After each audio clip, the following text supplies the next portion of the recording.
We went to Dorkin last night, as I was saying, to a little room called the Narnia room. You went to the room by way of a closet, a wardrobe, and you step into the reading room. And they're very intrigued by that. And we're doing a workshop with a lady, and she said, bring an object. And I brought this thing here. As you can notice, it's a bit battered, it's lost the wing, everything. So we had to give that a consciousness, and we had to tell the tale of it. So this is called Crashing into Cabbages and Kale. May Day in 1963. I was crashing in the cabbage and kale. The sky as blue as a picture postcard of a summer that could never end. I went to ground in a veritable vegetable forest. Somewhere a boy was crying as if his whole world was ending. I, a paper aeroplane, once long longed for, saved up for, and lost on its maiden flight. We never ever got to see each other again. For him, there would be other paper planes coming gaudy out of a kitschy wrapper, and a time making one for his own little boy when the time came. But for me, he was my only little boy. I lay there in the sun, I lay there in the rain, until a magpie feathered its nest with me, and once again the sky was as blue as the first day I flew. Thank you. That nearly got up my nose, Janice. Now, although Janice can't remember this, but in 2 days' time it's going to be our wedding anniversary. So I told her that I was going to bring her out to the local restaurant. She said, why? Sometimes she just forgets she's married to me. I don't blame her, actually. So this is called You Again.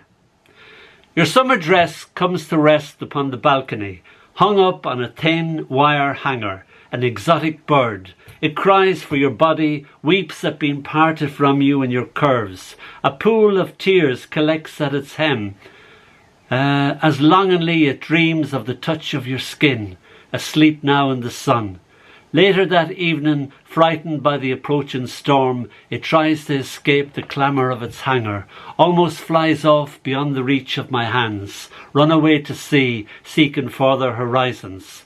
I calm it, tame its panic, fold it tenderly, carry it like a dreaming child, lay it to rest at the foot of the bed, where all night long it sleeps at your feet, awaiting your footsteps, the sunshine of being you again.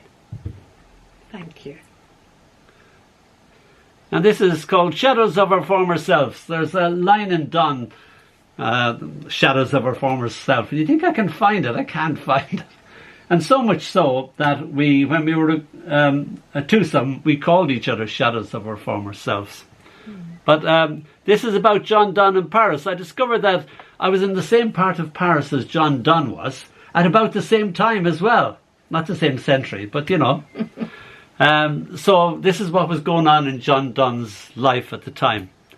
April in Paris. John Donne has indigestion, pines for words from the Isle of Wight, whether I be increased by a child or diminished by the loss of a wife. His baby is born dead, his wife lives.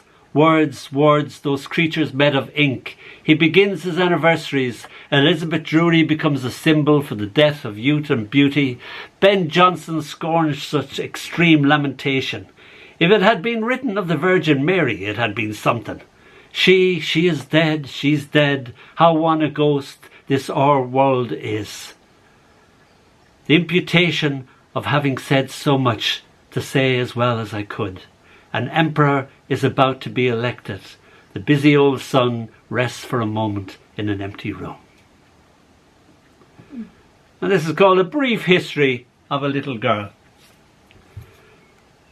She's a mere tree, demands to know the history of me. Well now, I say, that was a long time ago. Try to remember, she pleads.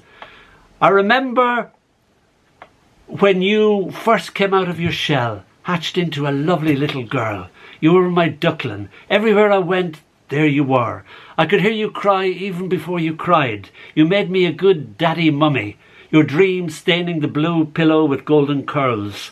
Every night the moon would come to our window just to take a peep at you. One day your name perched upon you and never flew off again. You were a fairy story I had never heard before and wanted to hear more.